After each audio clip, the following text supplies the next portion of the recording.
देख लिया। बहुत ही अच्छा, दिल से कह रही हूँ मैं कि मुझे इस कार्यक्रम में आके बहुत खुशी हुई। आप लोगों ने जो सम्मान हमको इस गांव में आने के साथ दिया, मुझे एक्चुअली यही छत्तीसगढ़, यही गांव देखना था। मैं भी छत्तीसगढ़ से हूँ, मैं भी रायगढ़ की हूँ, मेरा जन्मस्थल रायगढ़ का है। लेकिन चूंकि जानते हैं आप लोग कि रायगढ़ जो एक शहर है, तो एक्चुअल छत्तीसगढ़ जो गांव का जो छत्तीसगढ़ वो मैंने आज देखा, और मैं सही में बहुत ज्यादा प्रफुल्लित हूँ इस चीज से कि ऐसा भी गांव कोई मतलब है, और ऐसा भी स्कूल है जो सिर्फ स्कूल नहीं, मुझे तो ये कहना चाहिए कि प्राइवेट स्कूल जैसे बहुत सारी चीजों से चलते हैं, ये तो गांव से आप लोग इस स्कूल को बनाए हुए हैं। और यहाँ के इसको देखकर लग रहा है, यहाँ के टीचरों की भावनाओं को देखकर लग रहा है कि आप लोग इनको कितना सहयोग देते हैं।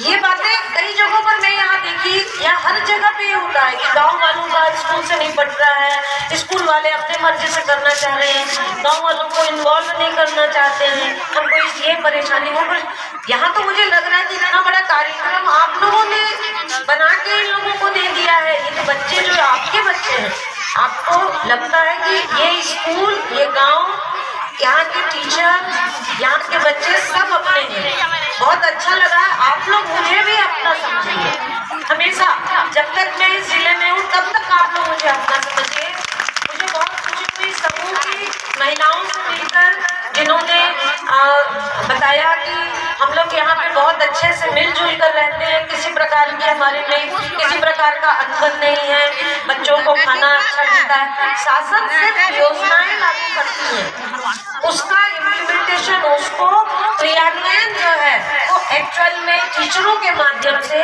आपके बच्चों के लिए हो रहा है। और यदि आप लोग उसमें भागीदारी करते हैं तो इससे क्या होता है, सोने पे सुहागा वाली बात हो जाती है।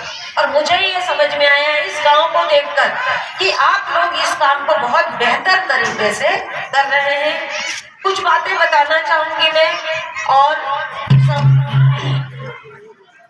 जो अध्यक्ष है द्रौपदी यादव जी, इन्होंने मुझे कुछ मांग पत्र दिया है जिसमें बालक और बालिका के लिए अलग अलग शौचालय निर्माण है। ये बात शासन भी समझती है कि यदि दोनों बच्चे पढ़ते हैं, लड़का लड़की दोनों पढ़ते हैं, तो इनके लिए शौचालय की व्यवस्था अलग होनी चाहिए। और ये बात मैं तुरंत का तुरंत डीओ साहब को बोली कि आप इसका प्रस्ताव कल का कल बना के मुझे देंगे।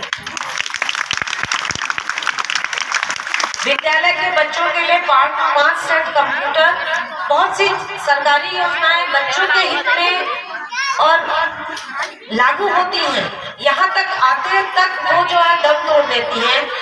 5 सेट कंप्यूटर सेट और जो इंटरनेट सुविधा है, फाइबर नेट सुविधा है, ये तो बहुत पहले से लागू हो चुका है। अब मुझे ये देखना पड़ेगा कि आपके पास ये सुविधा क्यों नहीं आ पाई। विद्यालय के लिए प्रोजेक्टर, ये भी उसी क्रम में है कि बच्चों को कंप्यूटर का ज्ञान दिया जाए, प्रोजेक्टर के द्वारा उनकी पढ़ाई की जाए। ये सभी सुविधाएं शासन के द्वारा दी गई हैं। इसको भी मैं प्रयास करूंगी कि आप लोगों को जल्दी से जल्दी इसको पूरा कर सके। सरपंच सर बैठे हुए थे बगल में मेरे, और उन्होंने कहा कि मैदान हमारा नीचे है स्कूल के अपेक्षा, तो मैदान के समतलीकरण का भी प्रस्ताव मुझे मिला है। इसके लिए भी हम लोग पूरा प्रयास करेंगे कि जनपद के सहयोग से हम यहाँ का मैदान का समतलीकरण कराएं। इसके अलावा यहाँ पर आते के साथ मैंने मध्याह्न भोजन के लिए पूछा कि मध्याह्न भोजन कौन चलाते हैं। बहुत सी जगहों पर ये प्रॉब्लम है कि समूह वाले लेना नहीं चाहते हैं, पूरा नहीं कर पाएंगे, हम कैसे बच्चों को खिला पाएंगे, उपस्थिति कम है, बच्चे कम है। लेकिन यहाँ आके जो समूह की महिलाओं को मैंने देखा, उनसे बात किया, तो मुझे समझ में आया कि सिर्फ अपने अच्छे के लिए नहीं सोचना चाहिए, सिर्फ अपने फायदे का नहीं सोचना चाहिए। कभी कभी हम लोग घर में अपने बच्चों को खाना खिलाते हैं ना, तो यहाँ के समूह की महिलाओं को देखकर मुझे लगा कि वो कितने खुशी से इस चीज को करती होंगी, और बहुत अच्छा लगा मैंने। और जो आप लोगों ने मुझे परिचय कराया कि समूह की महिलाएं हैं जो मध्याह्न भोजन बनाती हैं, तो बहुत अच्छा, आप लोगों की पूरी व्यवस्था बहुत अच्छी चल रही है। आप लोगों के सहयोग के लिए पूरे स्कूल परिवार के तरफ से और पूरे जिला शिक्षा के तरफ से मैं आप लोगों को बहुत बहुत इसके लिए बधाई देती हूँ।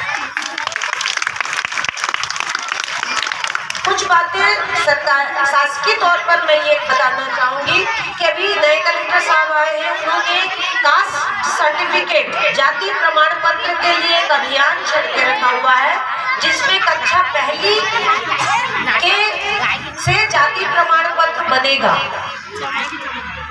दो चरण में ये प्रोग्राम होना है जाति प्रमाण पत्र का। एक कक्षा पहली के बच्चों का जाति प्रमाण पत्र बनना है और दूसरा दूसरी से लेकर 12वीं कक्षा के बच्चों का जाति प्रमाण पत्र बनना है। आप लोग इसके महत्व को समझते हैं।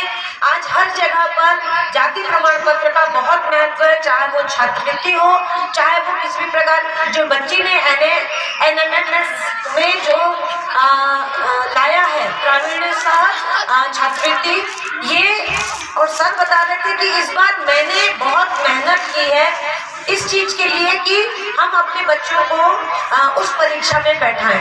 तो मैं यहाँ के HM सर को ये जिम्मेदारी दे रही हूँ कि अगली परीक्षा में जो इस बार 10 जनवरी को हुई थी, मुझे इसके बारे में बाद में पता चला कि ये परीक्षा जो है मतलब कलेक्टर साहब ने कहा कि इसमें ज्यादा बच्चों को शामिल कीजिए। तब तक वो डेट निकल चुका था। अगली बार अगले साल के लिए वो 4000 का टारगेट पूरे जिले के लिए दिए कि आप 4000 बच्चों को इस परीक्षा में शामिल करें। बहुत कठिन परीक्षा नहीं होता है, थोड़ा जज्बा होना चाहिए